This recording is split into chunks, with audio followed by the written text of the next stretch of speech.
Hello, everybody. I know I've been gone off the platform for a minute, and that's because I've been doing a lot of soul searching and just trying to figure my life out and where do I go from here. And I know my last video I was speaking about losing two friends that was very dear to me. They were like my people. You know how you have those people like that. You know you're going to hear from every day. You're going to see every day or every other day. Just like your main people. And they were my main people. And both of them passed away. And they're like two separate different people. They're not a couple or anything. It was just like 3 months apart they passed away. Okay, I'm moving on from that. In the midst of that, I also lost my job, and so I'm trying to figure out, okay, where do I go from here? My birthday was October 28th, so today is the 4th of November. So it's been tough. It's been rough. Like, I've been like having to be very creative and innovative and trying to find ways to, you know, grieve but also live. I do not want to make this video too long, but the purpose of this video is to let anyone know that may be going on a similar journey that I am on right now. That there is hope. You just gotta keep pressing forward, pressing toward the mark of the higher calling. I believe in God. I hope that, people that come to my channel believes. Okay, now I'm not saying that you have to believe in God because people believe in what they want to believe in, but I want you to believe in something higher than yourself, because we already know that there is a higher being than this earth allows us to see in this natural form. Okay, so pretty much I have been like a devout Christian all my life. And that always worked for me. Like, I was that kid that never went to a children's church, but always was in the adult church. Like, I felt like the children's church, teen church was not advanced enough for me. I've always been that person. So as I progressed in life, it seems like, my faith was getting weaker and weaker. And sometimes I really believe it's because I didn't answer the call that God called me to do, and that was minister to people. I always ran from my calling because I'm like, I don't want to do that. Now here I am, like, who am I to tell God what he called me to be or do? Who am I? So, not answering the call has caused a lot of turmoil in my life. I went through situations that probably could have been avoided. But of course, we know all things work together for the good of those that love the Lord and are called according to his purpose. I'm not gonna say I miss my calling because I'm still alive. I still have breath in my body, so there's still a chance for me to get the word out, and that's what I want to use this platform to do. I don't want it to be super religious. I don't want it to be religious at all. I want it to be truth. You know, my truth, your truth, our truth. I want this to be a platform for us to share ideas of how to get over things that we may face in life. Now, I'm going to tell you, if you are a chosen one, if you have a calling on your life, if God wants to use your voice for the greater good or of something, the devil will come after you harder than he comes for anyone else. I will consider myself an introvert, and I am an introvert. I can be around people. I can mingle with people. I can converse with people. I can do it, but my choice is to be an introvert. If I had it my way, like when the pandemic was going on, I was the most happiest person ever, because it's like, hey, I don't have to deal with people. Yay. But we all know that that's not the way God made us. You know what I'm saying? And maybe the devil placed in my mind that I am an introvert, so I won't be able to reach those people that God called me to reach. Now, I know my platform is very, very small right now, but we're going to manifest on this day. We're going to manifest 100-fold of every word that I speak, that it will draw people near to hear my voice. Because I have so many testimonies to share. I have so much to say. Like, I thought I was going through like a midlife crisis or something, because it's like, okay, I can't get it together. Like, nothing is going right. Like, I don't even want to pick up my Bible anymore. I don't want to do the whole God thing anymore. Now, if I do it, I do a rush prayer, like before I go to sleep, fall asleep, whatever. And that's never been me. I've always dedicated, time, effort, energy to God, to praying for people, for praying for others, to just using myself as a vessel, what I know I'm called to do. But when Satan get in the midst, his job is to kill, steal, and destroy. And I'm telling you, he's trying to take me out. Like, he's really trying to take me out. I've lived a very sheltered life. I just turned 37. I have lived a very sheltered life. I mean, down to the point where I haven't even had kids yet. I've been so sheltered about life. Been so sheltered. Not only did my parents, godparents, God-given parents, not only did they always shelter me because they knew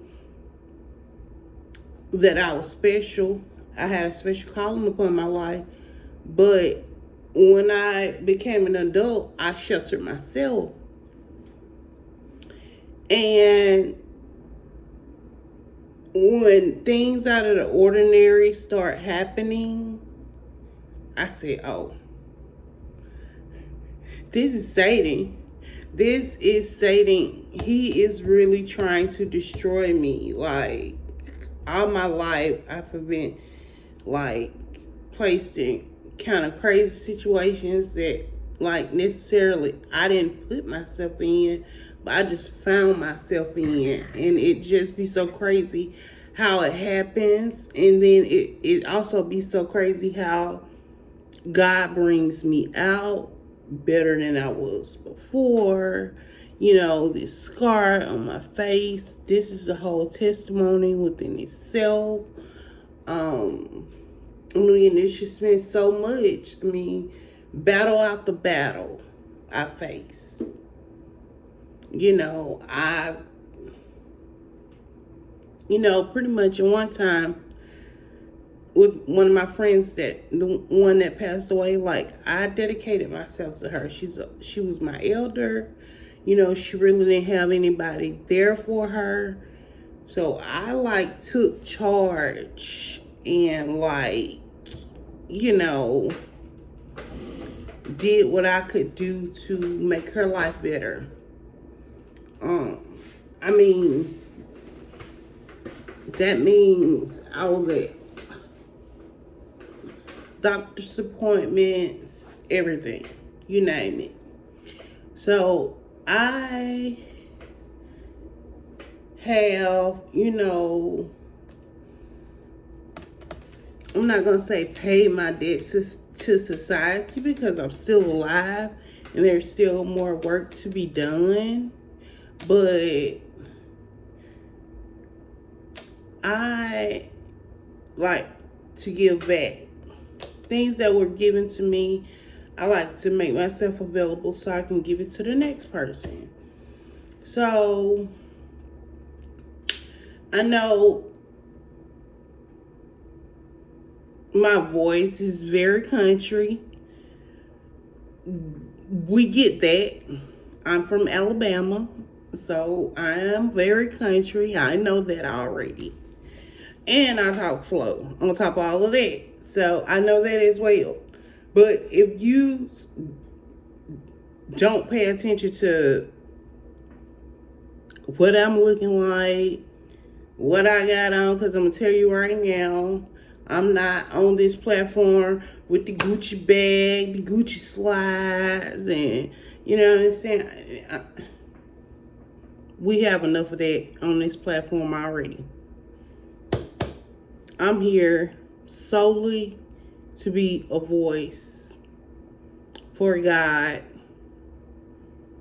Solely to be a voice for God. So, with that being said, I just want to take this time to tell anybody that may be facing a storm.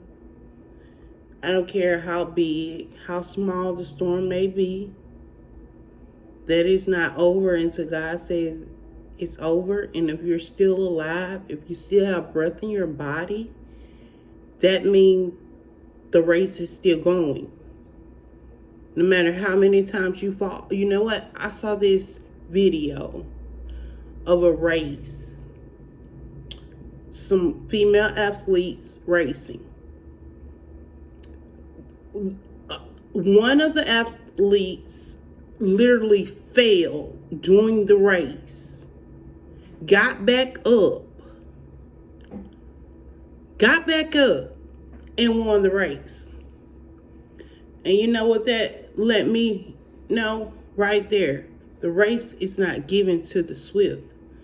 The race is given to the one who can endure to the end. Sometimes we want to look at what Mary Jo, how far she got alone, where she at, what she doing, how she get this, how she do that, you know.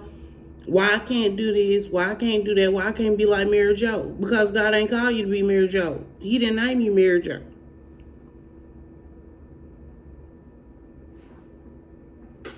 So, take what you have. Take what you have now. I don't care if it's a grain of rice. Take what you have and stretch it. Take what you have and make something out of it. It's never too late. And I'm not only just talking to y'all, I'm talking to myself too. Trust and believe me. I'm talking to myself too, because I have found myself in a situation that I do not want to be in. It's like out of my comfort zone, all of that. It's not whatever. But back to Mary Jo. You don't know what Mary Jo did to get what she got. You don't know a Mary Jo robbing people. You don't know a Mary Jo doing fraud. You don't know a Mary Jo that signed up for a fraudulent PPP loan.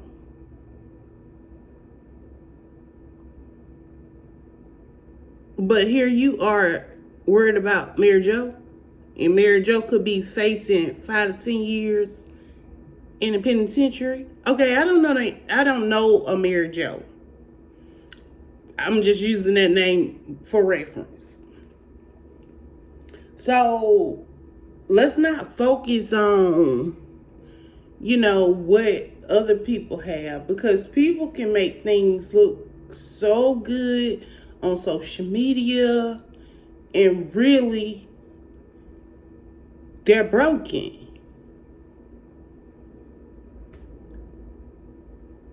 My dad always told me a piece of mind is better than a piece of money. And that is so true. Because you see these billionaires, especially now,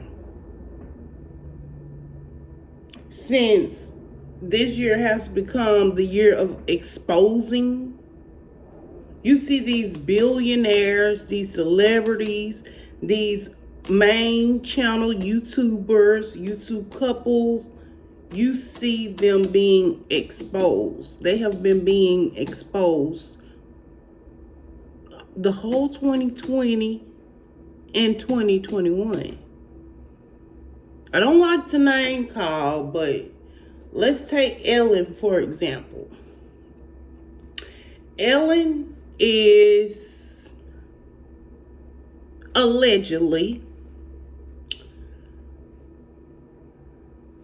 so jolly, so happy, you know what I'm saying? She comes out on stage and do her little thing, dancing and, slapping thighs with, the audience members, and everybody like, oh, Ellen's so cool, Ellen's so this, you know what I'm saying?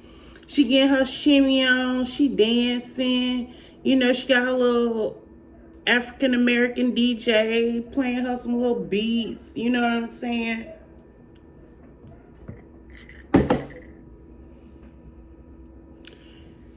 Come to find out, allegedly, Ellen is just as fake as they come.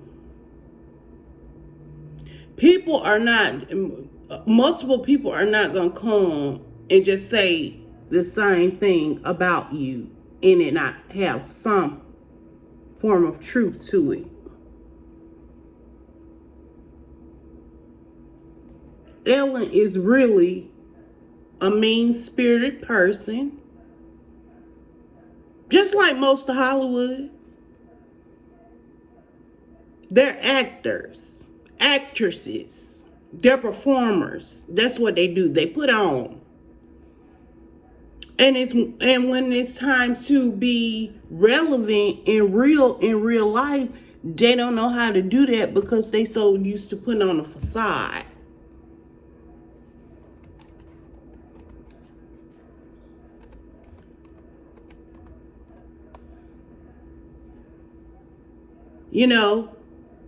They're used to putting on a facade, and so when it's time to be real and raw, they can't do that.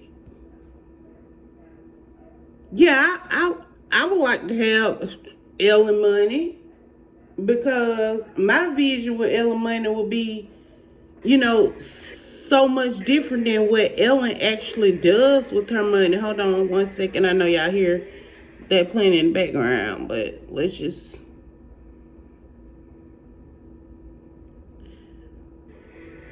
Give me a second.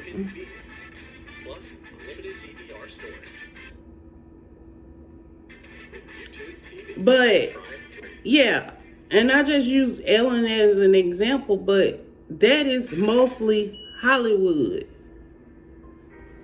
You know what I'm saying?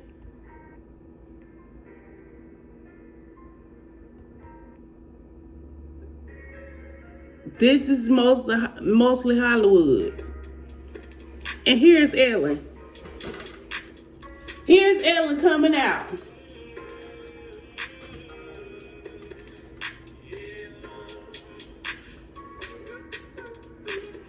Slap her hands. Slapping hands with people. Just so happy. Just so happy. Just so happy. But just backstage, you telling people they can't hug you. They can't give you no high five. And this before COVID. Who do you think you are, God?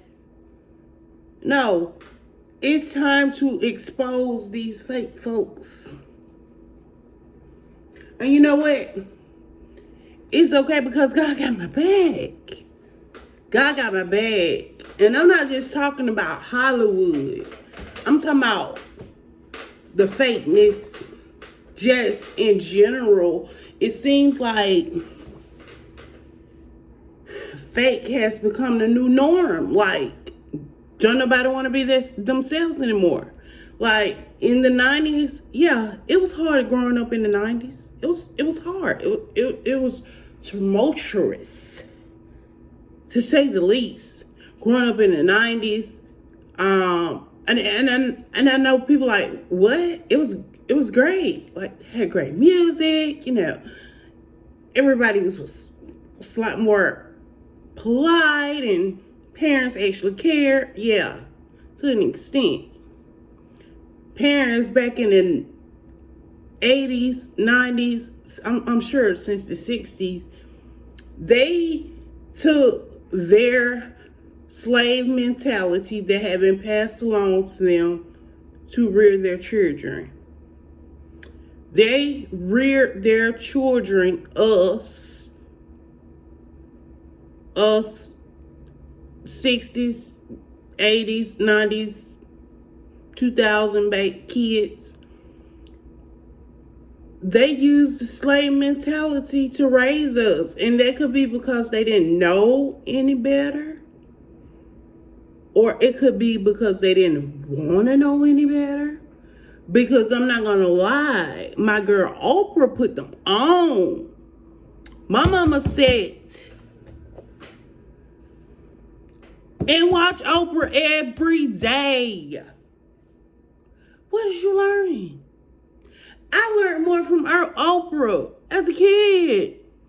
What are you learning?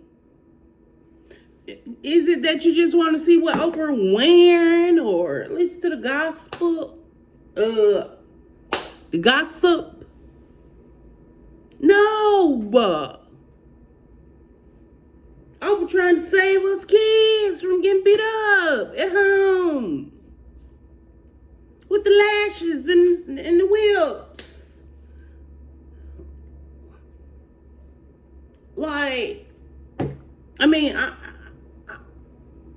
I'm touching all the topics, all the fakeness, all of that we're dealing with in this world. And we wonder why God is just standing back like this. God can literally stop all of this. God can stop COVID. God can stop these corrupt leaders. He can come and wash all this stuff away if that's what he chose to do. But God said, if my people that are called by my name will humble themselves and pray, I will hear from on high and heal the land. We have gotten out of praying. Me too. I'm not finna sit up here and be fake. Me too. Because when stuff got tough, then we saw our faith wasn't as strong as we thought it was. And remember, God only required a faith the size of a mustard seed.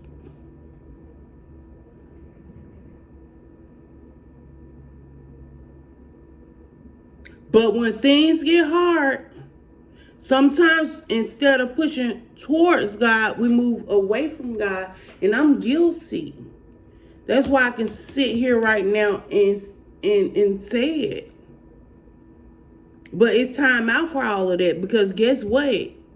Things are not going to get better. Things are not going to get better. We think COVID shook us.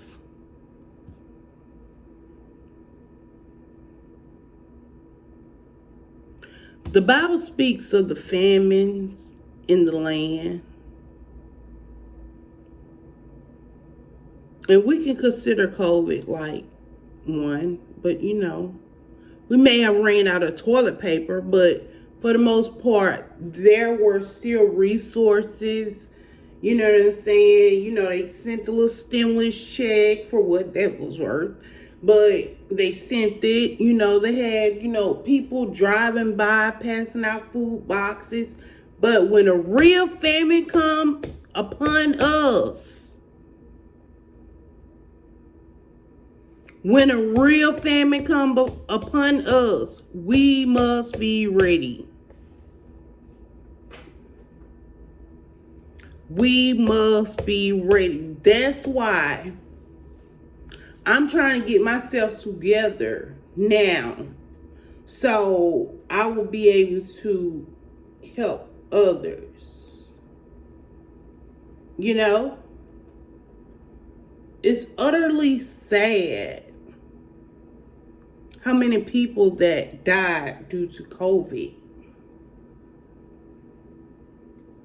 It's utterly sad that we didn't get a warning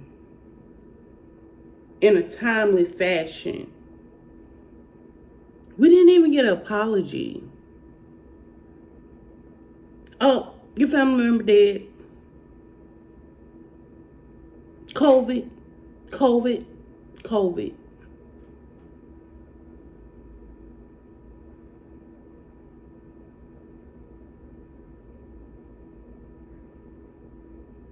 Guys, I need y'all to like, share, and comment on this video right now. Pause.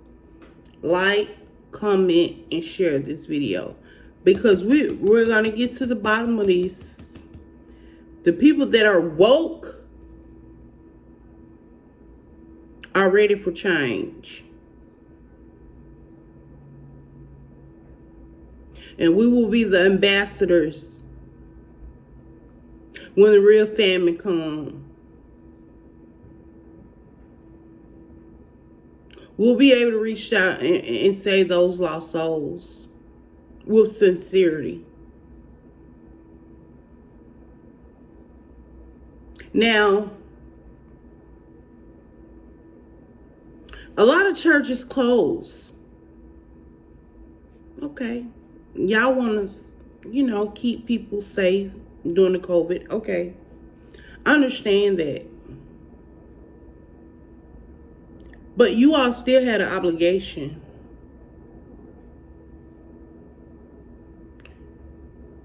Okay, yeah, online service, that's cool. But do you know how many people needed the church during this time? Was the church accessible? And don't get me wrong, I love my church. That's my daddy. I love my church. And when he felt like it was time for church to be open, he had everything in order. He did. But as a whole, as a body, where was the church when these people needed the church?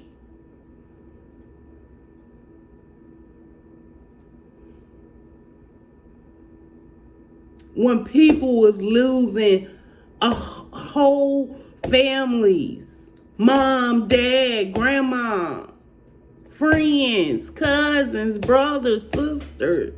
Where was the church?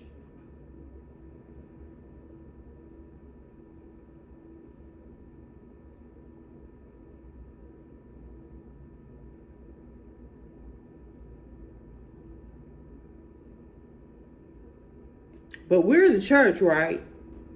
We are the church, right?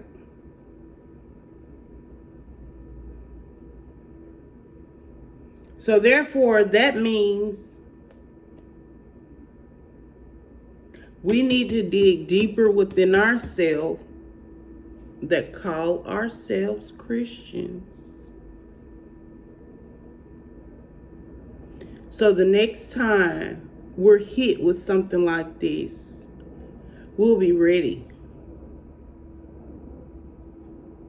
God never holds you accountable, but God never holds us accountable for what we don't know. But those things that we know, guess what? He's going to hold us accountable. He's going to hold us accountable.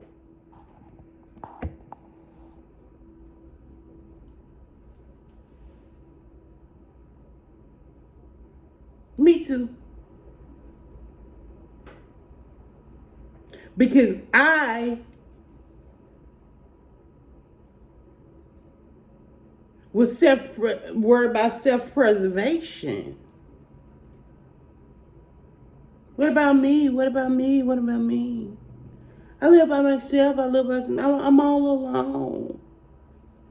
God don't care nothing about that. God wants you to be a vessel, be a light.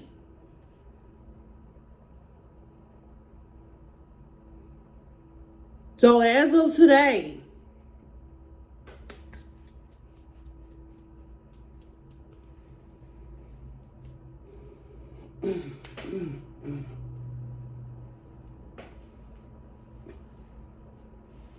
I'm going to wash my hands with the foolishness.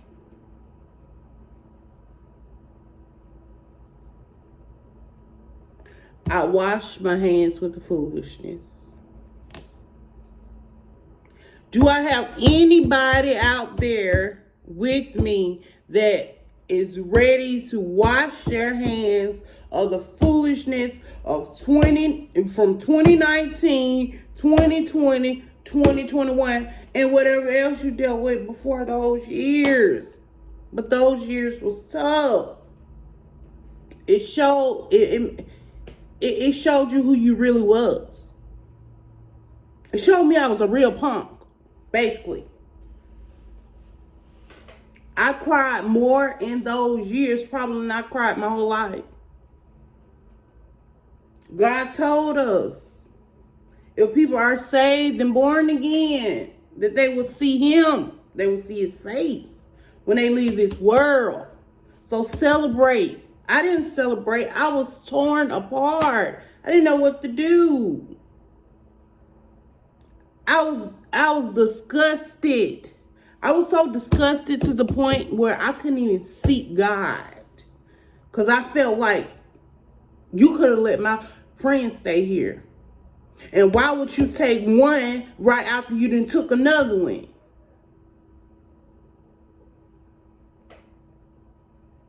And God said to me, they were never yours to begin with. They were never yours. I gave you a period of time in those people's life.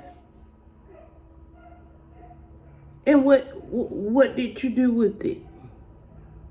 You did some good. Okay. Thank you. Now I'm taking my children back. And what you gonna do about it? And it had me crying all night. Do you hear me? I couldn't even go in certain stores. I couldn't go cook. Anything I did with this one friend, because we did everything together and nothing apart, for real. Celebrated every holiday together. I couldn't do none of those things. And God said, you're not dead. You're still alive. You still got work to do. Her work is done. Her work is finished. You still have work to do, my child. I didn't want to be here anymore. I didn't. But guess what? I was afraid to die.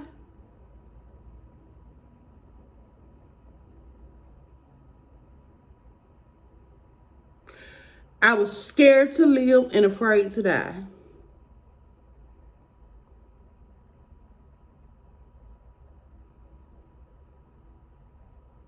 So, with all that being said, I have to find